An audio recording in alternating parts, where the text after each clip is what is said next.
the scene that took Leave It to Beaver off the air. Leave It to Beaver is a big piece of all things American.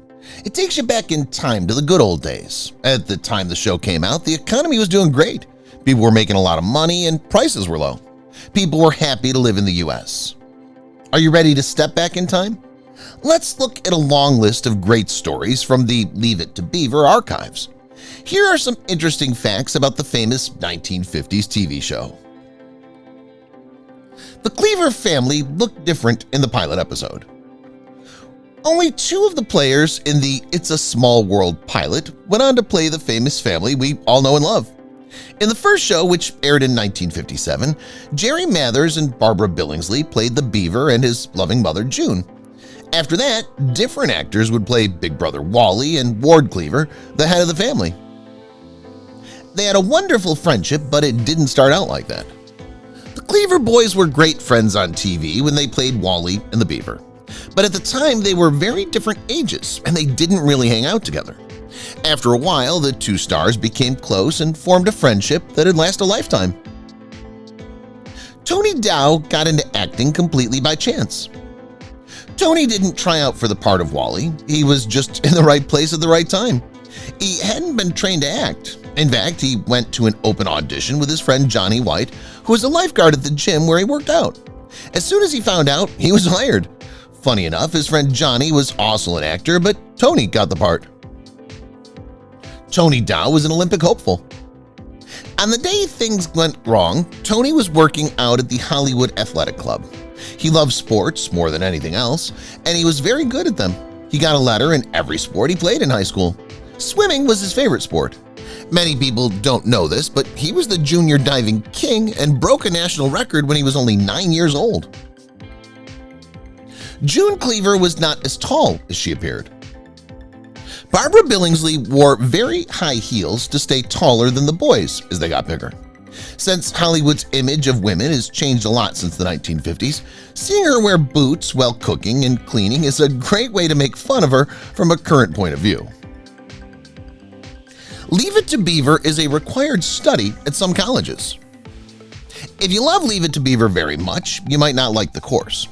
Sociology teachers use the show as a way to teach about social rules and ideals.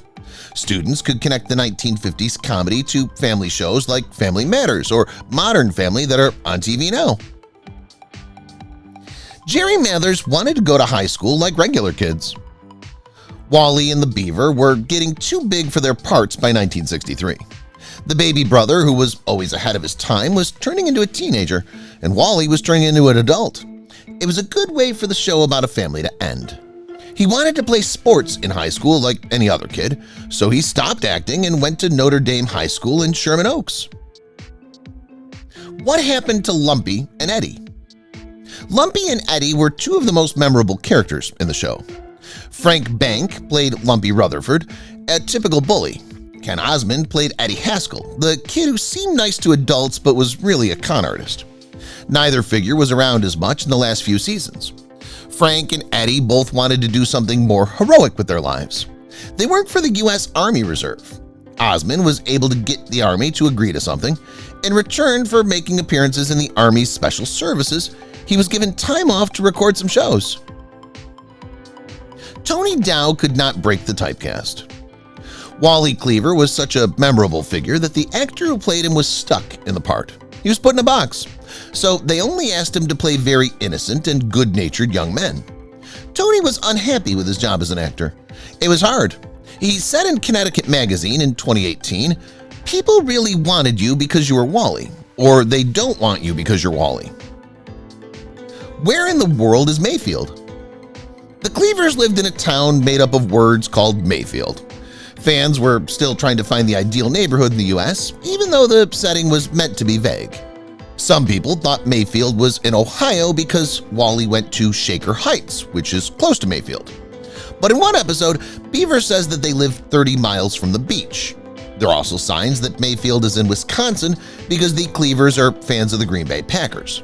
Wally says that his high school band played in Madison, which is another hint about Wisconsin. Despite its enduring popularity, the show was not a hit.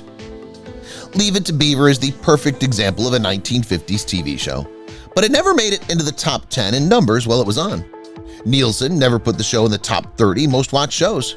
They lost to programs like the Ann Southern Show and the Ford Show, which are now almost unknown. The sitcom enjoyed a generous budget.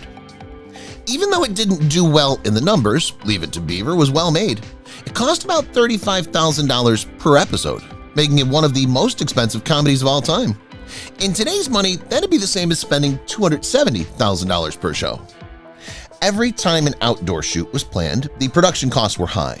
It was cheaper to film inside the studio at the Cleaver's house, but the show had to have a lot of shots outside. Most TV shows conclude with a grand finale episode. To say the least, the last episode of Leave It to Beaver upset a lot of people. The production team chose to go in a different direction instead of making the show that was originally planned to end the series and tie up any loose ends. The last episode of Leave It to Beaver was just a collection of clips from earlier episodes. The name of the episode was The Family Scrapbook. The pilot episode depicted the Cleavers' first house. We don't know for sure where the Cleavers lived, but we do know that they lived at 485 Madison Avenue and 211 Pine Street. Also, they lived in another house. The house in the first show is different from the ones that follow. It's at 1727 Buckingham Road, which used to be Republic Studios in the back lot of CBS. The pilot episode, How It Was Lost and Found. It's a Small World was the first Leave It to Beaver show. It aired on April 23, 1957. Since then, though, it's been thrown away. No one knew what happened to the reel. After 30 long years, it was finally found in an Illinois storage unit. The copy of the original tape that was found was hidden in a film vault until 1987. Leave It to Beaver sets a precedent. When a show is canceled these days, it's pretty common for the last episode to be a send-off episode that ties up any loose ends, wraps up the character's story arcs, and maybe even sets them up for new adventures and new settings, if the show's writers and producers have enough time to plan for it. But back in the days of Leave It to Beaver, shows just stopped without any kind of ending. For example, the last episode of I Love Lucy was just like any other episode. Lucy got in over her head and funny things happened as a result. That's all. But the writers of Leave It to Beaver changed things up. In doing so, they created a model that TV writers would use for the next several decades. In particular, the Showbiz cheat sheet claims that the writers sent Wally to college. This might seem like nothing special, but it was the bond between the two boys that made the show funny and friendly.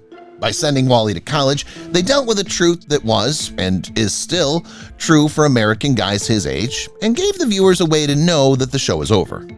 Today, it's rare for a network TV show to end without tying up some loose ends, at least when the writers have been given enough time to do so.